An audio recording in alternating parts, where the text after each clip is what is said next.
കൂട്ടുകാർക്ക് നല്ലൊരു രാത്രി ആശംസിച്ചുകൊണ്ട് നമുക്ക് നേരെ സേതുവിന്റെയും പല്ലവിയുടെയും നാളത്തെ നല്ലൊരു പ്രൊമോ വിശേഷം കേട്ടാലോ. ആദ്യമായി കാണുന്നവരാണെങ്കിൽ ചാനൽ ഇഷ്ടപ്പെട്ട ഒന്ന് സബ്സ്ക്രൈബ് ചെയ്യാൻ മറക്കരുത്. അതോടൊപ്പം തന്നെ കണ്ടുകൊണ്ടിരിക്കുന്ന എല്ലാവരുടെ സപ്പോർട്ടിലേക്കും തുടർന്നും പ്രതീക്ഷിച്ചുകൊണ്ട് നമുക്ക് നേരെ നമ്മുടെ വിശേഷത്തിലേക്ക് അങ്ങോട്ട് പോയാലോ. അങ്ങനെ ഇന്നത്തെ വിശേഷം നമ്മൾ കണ്ടു. പൂർണിമ സേതുവിനോട് പറഞ്ഞു, അതെ ഇനി ഇപ്പൊ വേറെ ഒന്നിനും സേതു ശ്രദ്ധിക്കണ്ട, അച്ഛന്റെ കല്യാണക്കാരിയാണ്. അപ്പൊ അതിന് വേണ്ടുന്ന കാര്യങ്ങളൊക്കെ ചെയ്യണമെന്ന് പറയാണ്. അങ്ങനെ സേതുവിനെ കാര്യങ്ങളൊക്കെ പറഞ്ഞു ഏൽപ്പിച്ച് കഴിയുമ്പത്തിനും പല്ലവി അങ്ങോട്ട് വന്നു. പിന്നീട് പല്ലവിയോട് പറഞ്ഞു, ഇനിയിപ്പം അച്ഛന് വേണ്ട വിവാഹ ഡ്രസ്സുകളും കാര്യങ്ങളൊക്കെ എടുക്കണമെന്ന് പറയണം. ഇത് കേട്ടൻ പല്ലവി പറഞ്ഞു, അതിപ്പോ പൂർണിമ ടെക്സ്റ്റൈൽസ് തന്നെ ഉണ്ടല്ലോ, അവിടെ നിന്ന് എടുത്താൽ മതിയല്ലോ എന്ന് പറയാം. അത് ശരിയാ, അത് എത്രയും പെട്ടെന്ന് തന്നെ എടുക്കണം. ഇനി അവരെയും കൂടെ വിളിച്ച് ഒരു സമയമൊക്കെ നോക്കിയിട്ട് നമുക്ക് എല്ലാവർക്കും കൂടെ ഡ്രസ്സ് എടുക്കാനായിട്ട് പോകാന്നൊക്കെ പറയണം. ഈ സമയം ഇന്ദ്രൻ വൈകുന്നേരം വീട്ടിലേക്ക് വരുവാണ്. ഇന്ദ്രൻ വന്നു കഴിഞ്ഞിട്ടോ ഇന്ദ്രനാണ് നിൽക്കാനും മേലെ ഇരിക്കാൻ മേലാത്ത അവസ്ഥയാ. അവസാനം ചെന്നിട്ട് രാജലക്ഷ്മി ചോദിച്ചു, എന്ത് പറ്റിയുടെ മോനെ, എന്താ കാര്യം എന്ന് ചോദിക്കാം. ഒന്നും പറയണ്ട, ഞാൻ ആ സ്വാധീനം ഒന്ന് കയ്യിലെടുക്കാണ്ട് നോക്കിയതാ, ആ സമയത്ത് ഒരു പണി കിട്ടിയ അമ്മയെന്ന് പറയാണ്. പിന്നീട് ക്യാൻറ്റീനിൽ വെച്ച് നടന്ന കാര്യങ്ങളൊക്കെ പറയാണ്. മിത്രം കൊണ്ടുപോയി ഫലൂട കൊടുത്ത കാര്യങ്ങളൊക്കെ എല്ലാം കേട്ട് ഞാൻ പറഞ്ഞു, ഇതാ സേതുവിന്റെ പരിപാടിയായിരിക്കും, അവൻ മനഃപൂർവ്വം ചെയ്തായിരിക്കും എന്ന് പറയാ. അത് ശരിയാ, അങ്ങനെയാണെങ്കിൽ അവനെ വെറുതെ വിടാൻ പോകുന്നില്ല. ഒരു കാര്യം ചെയ്യാ, നീ പോയി റെസ്റ്റ് എടുക്കെന്ന് പറയണം. എന്തെങ്കിലും മെഡിസിൻ എന്തെങ്കിലും വാങ്ങണമെന്ന് ചോദിക്കും. വരുന്ന വഴിക്ക് ഞാൻ വാങ്ങിച്ചിട്ടാ വന്നേന്നൊക്കെ പറയാം. അങ്ങനെ പോയി കിടക്കുവാണ്. കിടന്നു കഴിഞ്ഞ് കുറെ സമയം കഴിഞ്ഞപ്പോൾ ക്ഷീണമൊക്കെ ഒന്ന് മാറി.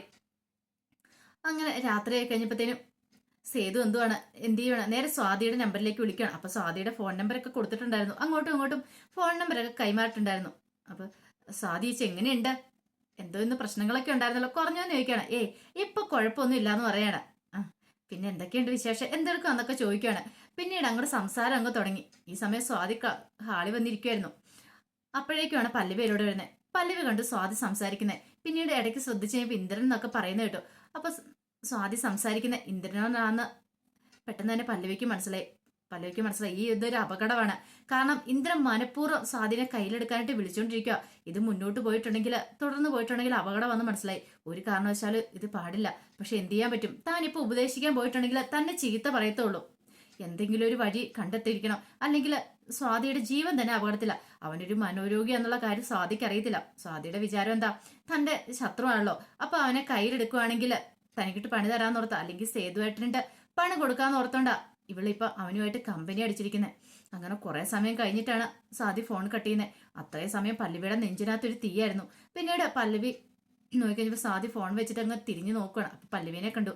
പെട്ടെന്ന് സ്വാതി മൈൻഡ് ചെയ്യാതെ അങ്ങോട്ട് കയറി പോകാൻ പറയുമ്പോഴത്തേനും പല്ലവിയോട്, സ്വാതി അവിടെ നിൽക്കുക, എനിക്ക് കുറച്ച് കാര്യങ്ങൾ സംസാരിക്കാണെന്ന് പറയാം. എന്താ, അല്ല നിന്റെ ഈ പോക്കത്ര ശരിയല്ലെന്ന് പറയണം. ഓഹോ, അപ്പൊ എന്റെ പോക്കിനെ പഴിക്കാൻ നിനക്ക് ധൃതിയില്ലേ. ഒരു കാര്യം ചെയ്യാം, നിങ്ങൾ ആദ്യം നിങ്ങളെ തന്നെ നന്നാക്കാൻ നോക്ക്, എന്നിട്ട് മറ്റുള്ളവരെ നന്നാക്കാൻ ഇറങ്ങാൻ പറയണം. അതെ, ഇന്ത്യനായിട്ട് കമ്പനി കൂടുന്ന അത്ര ശരിയായ കാര്യമല്ലെന്ന് പറയണം. അതെ, ടീച്ചറും കുട്ടിയൊക്കെ ക്ലാസ് മതി, ഇത് വേണ്ട, ഇതെന്റെ വീടാ, ഇവിടെ എന്ത് ചെയ്യണം, ഞാൻ ആരെ വിളിക്കണം ആരെ വിളിക്കണ്ട എന്നൊക്കെ തീരുമാനിക്കുന്നേ ഞാനാ. കൂടുതൽ നിങ്ങൾ എന്റെ കാര്യത്തിൽ ഇടപെടാൻ വരണ്ടെന്ന് പറയണം. ഇത് കേട്ടത് പല്ലവിക്ക് വല്ലാത്ത സങ്കടമായിപ്പോയി. പല്ലവി പിന്നെ കൂടുതലൊന്നും പറയാൻ പോയില്ല. പറഞ്ഞിട്ടുണ്ടെങ്കിൽ ശരിയാകത്തില്ലെന്ന് പല്ലവിക്ക് മനസ്സിലായി. പിന്നീട് സ്വാതി വലിയ ആളും കളിച്ചോട്ട് അങ്ങോട്ട് കയറിപ്പോവാണ്. അങ്ങനെ വൈകുന്നേരം ആയി കഴിഞ്ഞപ്പോഴത്തേനും ഋതു വന്നു. അപ്പൊ ഋതുവിനെയും സേതുവിനെ എല്ലാരും കൂടെ വിളിച്ചിട്ട് ഡ്രസ്സ് എടുക്കുന്ന കാര്യത്തെക്കുറിച്ചൊക്കെ പൂർണ്ണിമ സംസാരിക്കുക. ഇത് കേട്ട് കഴിഞ്ഞപ്പോഴത്തേനും ഋതു പറഞ്ഞു, അതെ ഇവൾക്കുള്ള ഡ്രസ്സ് സാരിയൊക്കെ നമുക്ക് വേറെ നെയ്തെടുത്താൽ പോരെ, വേറെ പറഞ്ഞിട്ട് അങ്ങനെ പോരേന്ന് ചോദിക്കുക.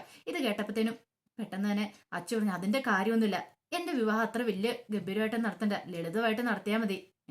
പിന്നെ സാരിക്കും കാര്യങ്ങൾക്കുമായിട്ട് അധികം പണച്ചെലവൊന്നും അതിന്റെ ആവശ്യമൊന്നും ഇല്ല എന്ന് പറയണം. ഇത് കേട്ടതും പൂർണ്ണ പറഞ്ഞു, അത് വേണ്ട മോളെ, ആദ്യമായിട്ട് നടത്തുന്ന കല്യാണമല്ലേ, ഒരു പക്ഷെ മാധവേട്ടനുണ്ടായിരുന്നെങ്കിൽ നല്ല ഗംഭീരമായിട്ട് നടത്തിയാണെന്ന് പറയാം. അതൊന്നും വേണ്ടമ്മേ, സാധാരണ കല്യാണത്തിന് കൊടുക്കുന്ന പോലെ ഒരു സാരി മതി എന്ന് പറയണം. അത് നമ്മുടെ കടയിൽ നിന്ന് എടുത്താൽ മതി, നമ്മുടെ ഷോപ്പിലുണ്ടല്ലോ ആവശ്യത്തിനുള്ളത്, അപ്പൊ അവിടെ നിന്ന് തന്നെ എടുത്താൽ മതി എന്ന് പറയണം. എന്നാ ശരി, നാളെ തന്നെ നമുക്ക് ഡ്രസ്സ് എടുക്കാൻ പോയേക്കാം, അവിടെ പ്രതാപനെ അവരെയൊക്കെ വിളിച്ചു പറയാം എന്ന് പറയണം. അങ്ങനെ എല്ലാവരും അങ്ങനെ കാര്യങ്ങളൊക്കെ തീരുമാനിച്ചു. പിന്നീട് പുറമെ പോയിട്ട് പ്രതാപനെ വിളിച്ചിട്ട് കാര്യങ്ങളൊക്കെ പറയണം, നാളെ ഡ്രസ്സ് എടുക്കാനായിട്ട് ടെക്സ്റ്റൈൽ ഷോപ്പിലേക്ക് വരണമെന്ന്. അങ്ങനെ പിറ്റേ ദിവസം അവര് ഡ്രസ്സ് എടുക്കാനായിട്ട് പോകാൻ തുടങ്ങുകയാണ്. ഈ സമയം രാത്രിയായി കഴിഞ്ഞപ്പോൾ പാറു വിളിച്ചു പല്ലവിനെ വിളിച്ചിട്ട് ചോദിച്ചു, എന്തൊക്കെയുണ്ട് ചേച്ചി വിശേഷങ്ങൾ എന്നൊക്കെ ചോദിക്കുകയാണ്. പിന്നീട് പല്ലവി ഓരോ കാര്യങ്ങളൊക്കെ പറയാം. അതിനുശേഷം ഇന്ദ്രന്റെ കാര്യങ്ങളൊക്കെ പറഞ്ഞു. ഇന്ദ്രൻ എന്ന് ബർത്ത്ഡേ കേക്ക് കട്ട് ചെയ്തും ഒക്കെ പറയണം. ഇത് കേട്ട് കഴിഞ്ഞപ്പോഴത്തേനും പാറു പറഞ്ഞു, അതിന് അയാളുടെ ബർത്ത്ഡേ അല്ലെങ്കിൽ പിന്നെ അയാൾ എന്തിനാ കേക്ക് കട്ട് ചെയ്തതെന്ന് ചോദിക്കുക. അത് പിന്നെ എളുപ്പമുള്ള കാര്യമല്ലേ, എങ്ങനെയെങ്കിലും സേതുവേട്ടനെ ഒന്ന് കൊടുക്കണം, അത് മാത്രം അയാളുടെ ഉദ്ദേശം. അങ്ങനെയാണെങ്കിൽ അയാൾക്ക് എളുപ്പം തന്നെ സേതുവേട്ടനെ കോളേജിൽ നിന്ന് ക്യാൻറ്റീനിൽ നിന്ന് ചാടിച്ചു വിടാൻ പറ്റുമല്ലോ എന്ന് പറയണം. ഇത് ചേച്ചി സൂക്ഷിക്കണം കേട്ടോ, അയാൾ രണ്ടും കൽപ്പിച്ച് അങ്ങോട്ട് വന്നിരിക്കുന്നത്. അങ്ങനെയാണെങ്കിൽ അയാൾ എന്തിനും ഏതിനും മടിക്കത്തില്ലെന്ന് പറയണം. അതൊന്നും അല്ല എൻ്റെ ഇപ്പോഴത്തെ പ്രശ്നം. പിന്നെയോ എൻ്റെ ഇപ്പോഴത്തെ പ്രശ്നം സ്വാതിയാന്ന് പറയണം. പിന്നെ സ്വാതിയുടെ ഇന്ദ്രന്റെ ആ കമ്പനിയെ കുറിച്ചെല്ലാം പറയണേ. എല്ലാം കേട്ട് കഴിഞ്ഞപ്പോഴത്തേനും പാറു പറഞ്ഞു, അവൾക്ക് കിട്ടാനുള്ള ചേച്ചി കിട്ടട്ടെ, കിട്ടിക്കഴിയുമ്പോഴും അവള് പഠിക്കുള്ളൂ എന്ന് പറയാം. എന്നാലും സേതുവേട്ടന്റെ പെങ്ങളല്ലേ, എന്തേലും സംഭവിച്ചു പോയിട്ടുണ്ടെങ്കിൽ സേതുവേട്ടന് സഹിക്കാൻ പറ്റുമോ? പൂർണ്ണാമയ്ക്ക് സഹിക്കാൻ പറ്റുമോ? അതൊന്നും ശരിയാകത്തില്ലെന്ന് പറയണം. പിന്നെ ചെന്ന് കയറി കൊടുക്കുന്നതിന് എന്ത് ചെയ്യാൻ പറ്റുമെന്ന് ചോദിക്കാം. അതൊക്കെ ശരി തന്നെയാ, പക്ഷേങ്കില് ചേച്ചി ഒന്നും ഓർത്ത് പേടിക്കണ്ട. എന്താണെങ്കിലും അവസാനം എന്താണെങ്കിൽ അധികം വൈകാതെ തന്നെ അവൾക്കിട്ടൊരു പണി കിട്ടും. കിട്ടിക്കഴിയുമ്പോഴത്തേനും അവള് പഠിച്ചോളൂ എന്ന് പറയണം. ചേച്ചി ഇനിയിപ്പോൾ അയാളുടെ പുറകെ ഉപദേശിക്കാനോ നന്നാക്കാനോ ഒന്നും പോണ്ട. അയാളുടെ സ്വഭാവം അറിയാലോ. ചേച്ചിനെ ടാർഗറ്റ് ചെയ്ത് കിട്ടാഞ്ഞിട്ട് അയാളുടെ ദേഷ്യം തീർക്കുന്നതായിരിക്കും. ഒരു പക്ഷെ സ്വാതി വഴി ചേച്ചിനെ കീഴടക്കാന്നായിരിക്കും അയാളുടെ വിചാരം. എന്താ ഇത് കേട്ട പല്ലി പറഞ്ഞു, അതൊരിക്കലും നടക്കില്ലെന്ന് അയാൾക്ക് നന്നായിട്ട് അറിയാവുന്ന കാര്യമെന്ന് പറയാണ്. അങ്ങനെ പിറ്റേ ദിവസം നേരം വെളുത്തു. പിറ്റേ ദിവസം ആയി കഴിഞ്ഞപ്പോഴത്തേനും എല്ലാവരും കൂടെ അങ്ങനെ പർച്ചേസിങ്ങിന് പോകാനായിട്ട് ഇറങ്ങുവാണ്. അപ്പൊ പല്ലവിയും കൂടെ വരുന്ന അങ്ങോട്ട് ഋതുവിന് ഒട്ടും അങ്ങോട്ട് ഇഷ്ടപ്പെട്ടില്ല. പക്ഷെ അച്ചു പറഞ്ഞു, അതെ പല്ലവി ചേച്ചിയും വരണമെന്ന് പറയണം. പല്ലവി ചേച്ചിയും കൂടെ വേണമെന്ന് പറഞ്ഞുകൊണ്ട് പല്ലവിനെയും കൂടെ കൊണ്ടുപോവാണ്. ഋതുവിനാണ് നല്ല ദേഷ്യം വരുന്നു. അങ്ങനെ എല്ലാവരും കൂടെ ടെക്സ്റ്റൈൽ ഷോപ്പിലേക്ക് ചെന്നു. അങ്ങനെ സാരിയൊക്കെ സെലക്ട് ചെയ്യാൻ തുടങ്ങി. ഈ സമയത്ത് അപ്പോഴേക്കും പ്രതാപനും പത്മയും അവരെല്ലാം കൂടെ അങ്ങോട്ട് വരുവാണ്. പ്രതാപന് പക്ഷെ ഇഷ്ടപ്പെട്ടില്ല സേതുവും പല്ലവിയും ഒന്നും വന്ന്. പ്രതാപൻ പത്മയോട് പറഞ്ഞു, വന്നിട്ടുണ്ട് നോക്കിക്കേ, എനിക്ക് ഇതുങ്ങളെ കണ്ണെടുത്താൽ കാണത്തില്ലെന്ന് പറയണേ. ഇത് കേട്ടതും പത്മ പറഞ്ഞു, ഇപ്പൊ നമ്മൾ പ്രശ്നമൊന്നും ഉണ്ടാക്കണ്ട, കല്യാണം ഒന്ന് കഴിയട്ടെ, കല്യാണം കഴിഞ്ഞാൽ പിന്നെ കുഴപ്പമില്ലെന്ന് പറയണേ. നിഖിലാണെങ്കിൽ ഇച്ചിരി ഒതുങ്ങി മാറി നിൽക്കുന്നത്. നിഖിലിനൊരു പേടിയുണ്ട്. കഴിഞ്ഞ പ്രാവശ്യം സേതു കയ്യൊങ്ങി നല്ലോണം കൊടുക്കാൻ തുടങ്ങിയതാ. ഇനിയിപ്പോ അച്ഛൻ്റെ അടുത്തേക്ക് എന്നിട്ട് ഇനിയിപ്പോ എന്തെങ്കിലും പ്രശ്നം ഉണ്ടായാലോ, അതുകൊണ്ട് നിഖില് ഇച്ചിരി തന്ത്രപൂരം മാറിയാ നിൽക്കുന്നേ. ഇപ്പോഴൊക്കെ അടങ്ങി ഒതുങ്ങി നിൽക്കണം. കല്യാണത്തിന് ശേഷമല്ലേ തന്റെ തരി സ്വരൂപം താ കാണിക്കാൻ പോണേ. അങ്ങനെയൊക്കെ ഓർത്തോണ്ടാണ് നിഖില് നിൽക്കുന്നത്. അതിനുശേഷം സാരി സെലക്ട് ചെയ്യാനായിട്ട് തുടങ്ങി. സെലക്ട് ചെയ്യാൻ തുടങ്ങി കഴിഞ്ഞപ്പോഴത്തേനും അച്ചു ഒരു സാരി എടുത്തു. പക്ഷെ അത് അത്രയും പോരായിരുന്നു. അപ്പൊ ഋതു പറഞ്ഞു, അത് നല്ല ഭംഗിയുണ്ടെന്ന് പറഞ്ഞുകൊണ്ട് ഋതു പറഞ്ഞു. പിന്നീട് ഋതു പറഞ്ഞു, അല്ലേ വേണ്ട, ഞാൻ വേറെ സെലക്ട് ചെയ്താരാന്ന് പറഞ്ഞിട്ട് ഒരു സാരി അങ്ങോട്ട് എടുത്ത് കൊടുക്കുവാണ്. പക്ഷേങ്കിൽ അച്ചു അത് വെച്ച് നോക്കുമ്പോൾ അച്ഛന് അത്ര ഇതായിട്ട് തോന്നിയില്ല. അച്ഛന് ദേഹത്ത് വെച്ച് നോക്കി കഴിഞ്ഞപ്പോഴത്തേനും പല്ലവി പറഞ്ഞു, അതെ അതിനേക്കാളും നല്ലത് ഈ സാരിയെന്ന് പറഞ്ഞ് വേറൊരു കളറങ്ങ് എടുത്ത് കൊടുക്കുകയാണ്. ഇത് കണ്ടു കഴിഞ്ഞപ്പോഴത്തേനും അച്ചു പറഞ്ഞു, ഇതെനിക്ക് നന്നായിട്ട് ചേരും, ഇത് മതി എന്ന് പറയാണ്. പെട്ടെന്ന് ഋതു പറഞ്ഞു, ഒരു സാരി സെലക്ട് ചെയ്തിരിക്കുന്നു. അല്ല ഇവർക്കൊക്കെ അതിന് സാരി സെൻസ് വല്ലതും ഉണ്ടോ? ഒരാൾക്ക് ചേരുന്ന കളർ ഏതാന്നൊക്കെ വല്ലതും അറിയാവുന്നതാണോ? ചുമ്മാ ഒരെണ്ണം കൂടെ സെലക്ട് ചെയ്തേക്കുന്നു. എന്റെ അച്ചു ഇത് നിനക്ക് ഒട്ടും ചേരുന്നില്ല എന്ന് പറയണം. പിന്നെ എനിക്കിത് ഇഷ്ടപ്പെട്ടു, പല്ലവി ചേച്ചി സെലക്ട് ചെയ്ത ഈ സാരി മതി എന്ന് പറയണം. ഇത് കേട്ടപ്പോൾ ഋതുവിന് ഒട്ടും ഇഷ്ടപ്പെട്ടില്ല. കുറെ പത്മയും പ്രതാപനും ഉണ്ടായിരുന്നു. പരസ്പരം അവർ നോക്കുവാണ്. പൂർണ്ണ പറഞ്ഞു, അച്ഛന് ഇഷ്ടപ്പെട്ട ഏതാന്ന് വെച്ചാൽ അത് അവൾ എടുക്കട്ടെ ഋതു, അവളുടെ അല്ലേ കല്യാണം, അവൾക്ക് ഇഷ്ടപ്പെട്ട് എടുക്കട്ടെ എന്ന് പറയണം. അപ്പൊ നിഖിലിനോട് ഋതു ചോദിച്ചു, നിഖിലിനൊന്നും പറയാനില്ലെന്ന് ചോദിക്കും. അല്ല അച്ഛൻ്റെ ഇഷ്ടമല്ലേ, എന്താന്ന് വെച്ചാൽ അച്ഛൻ ചെയ്യട്ടെ എന്ന് പറയണം. ഋതുവിന് നല്ല ദേഷ്യം വന്നു. ഋതുവിന് എന്ത് ചെയ്യണം നിർത്തില്ല. എന്നാലും ഋതു പിന്നെ കൂടുതലൊന്നും മിണ്ടാൻ പോയില്ല.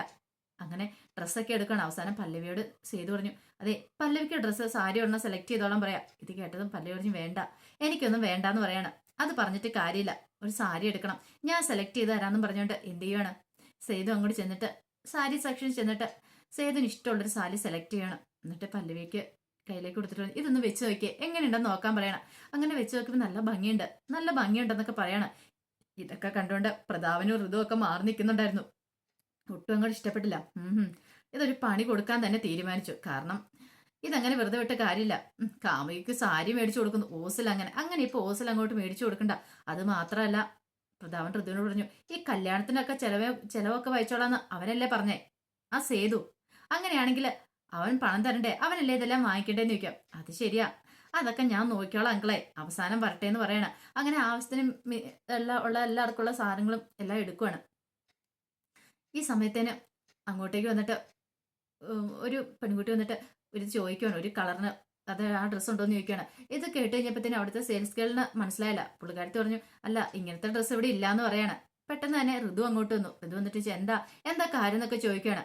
പിന്നീട് അവരൊരു കളറിനെ കുറിച്ച് പറയാണ്. ഇത് പക്ഷേങ്കിൽ ഋതു പറഞ്ഞില്ല, ആ കളർ അങ്ങനെ ഇല്ല എന്നൊക്കെ പറയാണ്. പക്ഷേങ്കിൽ അവസാനം അവർ ഋതുവിനോട് ദേഷ്യപ്പെടുന്നൊക്കെ ഉണ്ട്. ഋതുവിനോട് ദേഷ്യപ്പെട്ടിട്ട് അങ്ങനെ അങ്ങോട്ട് ഇറങ്ങി പോവാണ്. കാരണം ഇപ്പോഴത്തെ പുതിയ ട്രെൻഡിങ് ആയിട്ടുള്ള ഒരു മോഡലായിരുന്നു വന്ന് ചോദിച്ചത്. അപ്പൊ ഇത്ര വലിയ കടയായിട്ടും ഇത്ര ഇങ്ങനത്തെ മോഡലൊന്നും ഇല്ലെന്നൊക്കെ ചോദിച്ചിട്ടാണ് അവരങ്ങോട്ട് പോകുന്നത് തന്നെ. പക്ഷെ ഋതുവിനതും വലിയ അടിയായിപ്പോയി. കാരണം ഋതു അവിടെ ഒട്ടും പ്രതീക്ഷിച്ച കാര്യമായിരുന്നില്ല. അപ്പം ആ സമയത്ത് അവിടെ പല്ലവി നിൽക്കുന്നുണ്ടായിരുന്നു.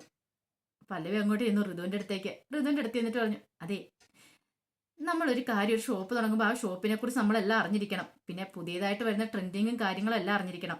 അല്ലാതെ നമ്മളൊരു ഷോപ്പ് തുറന്നു വെച്ചിരുന്നിട്ട് കാര്യമില്ല. ഡ്രസ്സിനെ കുറിച്ചും ഡ്രസ് സെൻസിനെ കുറിച്ചും എല്ലാം അറിഞ്ഞിരിക്കണമെന്ന് പറയാം. കളർ സെൻസിനെ കുറിച്ചും എല്ലാം അറിഞ്ഞിരിക്കണമെന്ന് പറയാം. കാരണം മുമ്പ് നന്നായിട്ട് തന്നെ പല്ലവിനെ ഒന്ന് വാരി വിട്ടിട്ടുണ്ടായിരുന്നു ഋതു. കാരണം എല്ലാരും കാണിക്കാൻ തന്റെ സാരി എടുത്ത സമയത്ത് അച്ചുവിന് കളർ ചേരത്തില്ല അങ്ങനെയൊക്കെ പറഞ്ഞിട്ട് നിനക്ക് വല്ല ഡ്രസ് സെൻസും അറിയാവോ, കളർ സെൻസ് ഒന്നും അറിയത്തില്ല അങ്ങനെയൊക്കെ പറഞ്ഞിട്ട് നന്നായിട്ട് വാരി വിട്ടിട്ടുണ്ടായിരുന്നു. അതിനെന്താളും നല്ലൊരു തിരിച്ചടി തന്നെയും കൊടുക്കുകയാണ്. ഋതു ആകെപ്പാടെ ചമ്മി നാണം കെട്ട് നിൽക്കുകയാണ്. കാരണം ഇത്രയ്ക്ക് ഋതു പ്രതീക്ഷിച്ചില്ല. കാരണം നമ്മളൊരു കാര്യം ചെയ്യുമ്പോൾ അതിനെക്കുറിച്ച് പൂർണ്ണമായിട്ട് അറിഞ്ഞിരിക്കണം. അല്ലാതെ അറ്റവും മുറി അറിഞ്ഞിട്ട് ചെയ്യരുത് അങ്ങനെയൊക്കെ പറഞ്ഞുകൊണ്ടായിരുന്നു പല്ലവി പറഞ്ഞു തന്നെ. അത് പക്ഷെ ഋതുവിന് ഒട്ടും അങ്ങോട്ട് ഇഷ്ടപ്പെട്ടില്ല. ഋതു അങ്ങോട്ട് മാറിപ്പോയി നിൽക്കുകയാണ്. ഇവളെ കുട്ടിയൊരു പണി കൊടുക്കാൻ പറ്റിയ സമയം കൊടുക്കണമെന്നൊക്കെ പറഞ്ഞിട്ട് അങ്ങനെ അവസാനം എല്ലാ സാധനങ്ങളും സെലക്ട് ഒക്കെ ചെയ്തു. അങ്ങോട്ട് ഇറങ്ങാൻ തുടങ്ങുമ്പോഴത്തേനും സേതുവിൻ്റെയിലേക്ക് ബില്ല് കൊടുക്കുകയാണ്. അപ്പൊ സേതു നോക്കി വെച്ചപ്പോ എത്ര രൂപയെന്ന് വെച്ചപ്പോൾ 3,00,000 രൂപയെന്ന് പറയാ. പെട്ടെന്ന് സേതു ഇതൊക്കെ എടുത്തോണ്ട് പോകാൻ തുടങ്ങിയപ്പോഴത്തേനും ഋതു പറഞ്ഞു, അതേ, സാധനം മേടിച്ചോണ്ട് പൈസ വന്നിട്ട് പോണെന്ന് പറയണം. ഇത് കേട്ടതും സേതുവിന് എന്ത് ചെയ്യണമെന്ന് അറിയത്തില്ല. വല്ലാത്തൊരു അവസ്ഥയായിപ്പോയി, അന്താളിപ്പായിപ്പോയി. കാരണം അച്ഛൻ്റെ കല്യാണമാണ്. അപ്പൊ സ്വന്തം കടയിൽ നിന്നാണ് സാധനം എടുത്തിരിക്കുന്നത്. എന്നിട്ട് പൈസ തരണമെന്ന് പറഞ്ഞു കഴിഞ്ഞപ്പോഴേ ഇത് കേട്ട് കഴിഞ്ഞപ്പോഴത്തേനും സേതു പല്ലവിനെ നോക്കണം. പല്ലവിയും വല്ലാത്തൊരു അവസ്ഥ നിൽക്കുക, എന്ത് ചെയ്യണമെന്ന് അറിയത്തില്ല. അപ്പൊ ഋതുവിന്റെ വിചാരം എന്താ, പൈസ കിട്ടത്തില്ലെന്നാ. പക്ഷെ സേതു ആരാ മോന്. സേതുവിന്റെ അക്കൗണ്ടിൽ 1 കോടി രൂപയൊക്കെ കിടക്കുന്നുണ്ടായിരുന്നു. ആ നേരത്തെ പ്രതാപം കൊടുത്ത പൈസയാണ്. 1 കോടി രൂപ കിടപ്പുണ്ട്. അത് പക്ഷെ ആ സേതു അത് അനക്കാതെ വെച്ചിരിക്കുന്നത് നാളെ എന്തെങ്കിലും പൊന്നുമടത്തിൽ എന്തെങ്കിലും ആവശ്യം വന്നിട്ടുണ്ടെങ്കിൽ പെങ്ങന്മാർക്കും അമ്മയ്ക്കും വേണ്ടി ചെലവാക്കണം എന്ന് പറഞ്ഞ് കരുതി വെച്ചിരിക്കുന്ന പണമാണ്. പക്ഷെങ്കിൽ ഋതുവിന്റെ വിചാരം എന്താ, ഈ പേരും പറഞ്ഞ് അവിടെ ഇട്ട് നാണം കെടുത്താന്നാ. പക്ഷെ സേതു അങ്ങനെ നാണം കെടുവോ? ഒരിക്കലും നാണം കെടുത്തില്ല. സേതു അങ്ങനെ പൈസയൊക്കെ അടച്ച് ഡ്രസ്സും വാങ്ങിച്ചോണ്ട് ഋതുവിന്റെ കർണത്തിട്ടെന്ന് പറഞ്ഞൊരു അടിയും കൊടുത്തിട്ട് അങ്ങോട്ട് ഇറങ്ങി പോവാണ്. ഋതു ഒട്ടും പ്രതീക്ഷിക്കാത്ത കാര്യമായിരുന്നു. 4 ഡയലോഗും കൂടെ അടിച്ചിട്ട് അങ്ങോട്ട് ഇറങ്ങി പോകുന്നത്. അപ്പൊ അതിന്റെ വിശേഷങ്ങളൊക്കെ നമുക്ക് എല്ലാവർക്കും കാത്തിരിക്കാം കേട്ടോ. ഒരിക്കൽ കൂടി എല്ലാവർക്കും നല്ലൊരു രാത്രി ആശംസിച്ചു നിർത്തുന്നു. നന്ദി.